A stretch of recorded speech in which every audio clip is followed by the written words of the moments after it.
आवाज लोकशाहीचा मध्ये आज आपण पाहणार आहोत अमरावतीमधील नागरिकांच्या समस्या।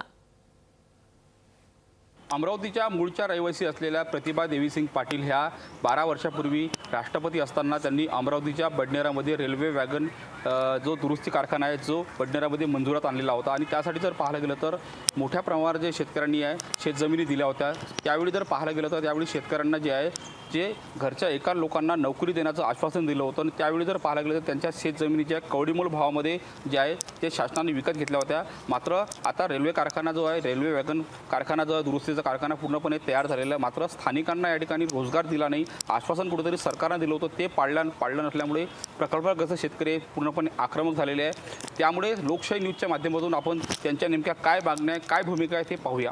माझी 3 एकर जमीन गेलेली आहे। वाटीघाटाची वेळेस 6 लाख रुपये एकरांनी यांनी आम्हाला पैसे दिले आणि लेखी आश्वासन दिलं होतं कलेक्टर साहेब आणि रेल्वे प्रशासनाने। माझं म्हणणं तेवढंच आहे की 12 वर्ष झाले आम्हाला फिरू राहिले, आम्हाला न्याय मिळाला पाहिजे। मोदी साहेबांना सर्व शेतकऱ्यांकडे लक्ष दिलं पाहिजे। पैसे आम्ही या बेसवर घेतले की चला बा आम्हाला एक नोकरी मिळते, या उद्देशाने आम्ही जमिनीचे कमी भाव भेटून राहिले तर एक नोकरी मिळते, आपला परिवार हा चांगल्या पद्धतीने राहू शकणार। पण यांनी आजपर्यंत 2010चा जो GR आहे त्या GR नुसार कारवाई करण्यात येईल म्हणे। आज 2024 आहे, 2013चं हे भूसंपादन आहे, आजपर्यंत यांनी नोकरी जी आम्हाला दिली नाही, फक्त खोटे आश्वासन देत आहे। आता म्हणतात की हे उद्घाटन झाल्यानंतर तुम्हाला नोकरी देऊ, पण आमचं म्हणणं असं आहे की बा उद्घाटन करायच्या पहिले यांनी आम्हाला जॉईंट लेटर द्यावं, बस हेच आमची एक पूर्ण शेतकऱ्यांची मागणी है। बस कलेक्टर साहब को हमने पहले ये लिख कर मांगे कि भाई अगर आप रेलवे से लिख कर देंगे हमको कि हम इनको काश्तकारों को नौकरी देंगे तभी हम ज़मीन देने को तैयार हुए, नहीं तो इसके पहले हम ज़मीन देने को तैयार नहीं थे। हम ज़मीन का भाव उस टाइम में हमारा 51 लाख रुपये एकड़ था यहाँ का, और हमको सिर्फ 6 लाख रुपये से इन्होंने पैसा मिला है। लेकिन ज़मीन के बदले हमको नौकरी देने को कलेक्टर साहब ने लिख के दिए, आश्वासन दिए हमको, और रेलवे ने भी उनको लिख कर दिए, तो भी अभी रेलवे को ये मानने को तैयार नहीं है कि हम इनको नौकरी देंगे करके। हम GM साहब से मिले तो GM साहब बोलते कि तुम लड़ाई करके आओ। आमची जमीन घेऊन 12 वर्ष झाले। आज रेल्वे प्रशासनाने कलेक्टर साहेबांनी आम्हाला लेखी दिला आहे की आम्हाला नोकरी मिळणार। एक तर आमचं कवडीमोल भावात जमीन गेली, फक्त 6 लाख रुपये एकर आम्हाला भाव देण्यात आला। आज 12 वर्ष होऊन गेले तरी आम्हाला नोकरी मिळाली नाही। माननीय रेल्वे मंत्री पियुष गोयल, खरगे, मुकुरा, बनसळ सगळ्यांना आम्ही भेटलो। 3 GM लालवानी, यादवजी आणि सिंह सर यांना पण भेटून आलो। आता आम्हाला असं कळलं की काही दिवसात माननीय नरेंद्र मोदी यांच्या हस्ते ह्या जमिनीचं उद्घाटन होणार आहे। जिथपर्यंत आम्हाला नोकरी मिळणार नाही तिथपर्यंत आम्ही उद्घाटन होऊ देणार नाही। माझी 3 एकर जमीन शासनाने घेतलेली आहे।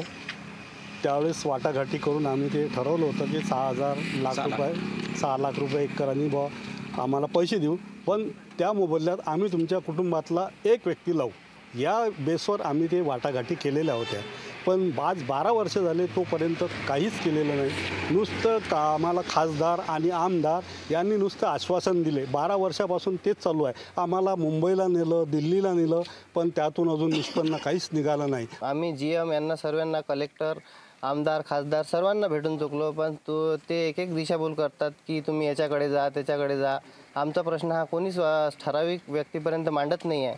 त्याच्यामुळे आता आमच्यावर उपोषणाची किंवा फाशी घेण्याची याच्याशिवाय काही पर्याय नाही आमच्याजवळ।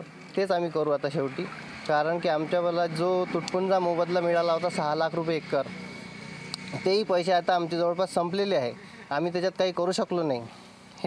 हा एक आमचा गंभीर मुद्दा आहे, तरी याची शासनाने दखल घ्यावी, आमच्यावर विचार करावा, नाही तर आम्हाला आत्महत्येशिवाय काही पर्याय नाही। आमदार आणि खासदार ताई ह्या फक्त आश्वासन देत आहे की आम्ही नोकरीवर घेऊ, पण ते घेत नाही आहे। आता जी चर्चा झाली 2-3 दिवसाच्या आधी, त्यात पण त्यांनी सांगितलं की इथले जे शेतकरी आहे ज्यांची शेती गेली त्यांना आम्ही नोकरीवर घेऊ, पण घेऊ असे म्हणत पण घेतच नाही आहे। हा त्यांचा जो निर्णय आहे हा त्यांनी आता बदलावा आणि शेतकऱ्यांना नोकरीवर घ्यावा, हेच आमची इच्छा आहे। आमची मागणी एवढीच आहे की आमच्या मुलांना सर्व्हिसवर घ्यायचा, एक रेल्वेमध्ये एक मुलगा प्रत्येक शेतकऱ्याचा घ्यावा, फक्त एवढीच विनंती आहे। बाकीचं काही मागणं नाही, फक्त गोष्ट एवढीच आहे की आमचंच आम्हाला द्या, तुमच्या कोणाच पैशाची आम्हाला गरज नाही। आमचा जो मोबदला आहे तोच आम्हाला मिळाला पाहिजे। आम्हाला आश्वासन दिलं होतं त्यावेळेस का एक आमचा मुलगा बा तुमच्या रेल्वेमध्ये घेऊ, म्हणून आम्ही आज 50 लाख रुपये एकराची जमीन आम्ही याच्या ताब्यात दिली आणि यानं आम्हाला फक्त धोक्यावर ठेवलं।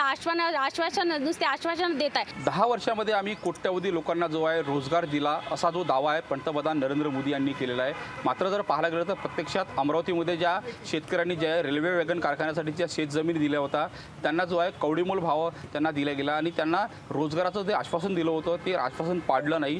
त्यामुळे आता रेल्वे जो बडनेरामध्ये जो रेल्वे वॅगन जो दुरुस्ती कारखाना जो पूर्णपणे तयार झाला, मात्र त्यांना कवडीमोल भावामध्ये त्यांना जमिनी त्यांना त्याच्या विकत घेऊन सुद्धा त्यांना जे आहे ते आश्वासनाची पूर्तता केली नाही. वारंवार ज्या ठिकाणी दिल्लीला अनेक वेळा जे शेतकरी आहेत जे सरकारकडे पाठपुरावा करण्यासाठी गेले, मात्र त्यांच्या हाती काहीच पडलं नाही. त्यामुळे आगामी काळामध्ये जर त्यांना नोकरी जर दिली नाही आणि कवडीमोल भावामध्ये ते शेतजमिनी दिल्या, त्याचा जर भाव जर मिळाला नाही, आम्ही उद्घाटन करू देणार नाही, अशी जी भूमिका आहे यावेळी प्रकल्पग्रस्त शेतकऱ्यांनी मांडलेली आहे. सूरज दहाट, लोकशाही मराठी, अमरावती.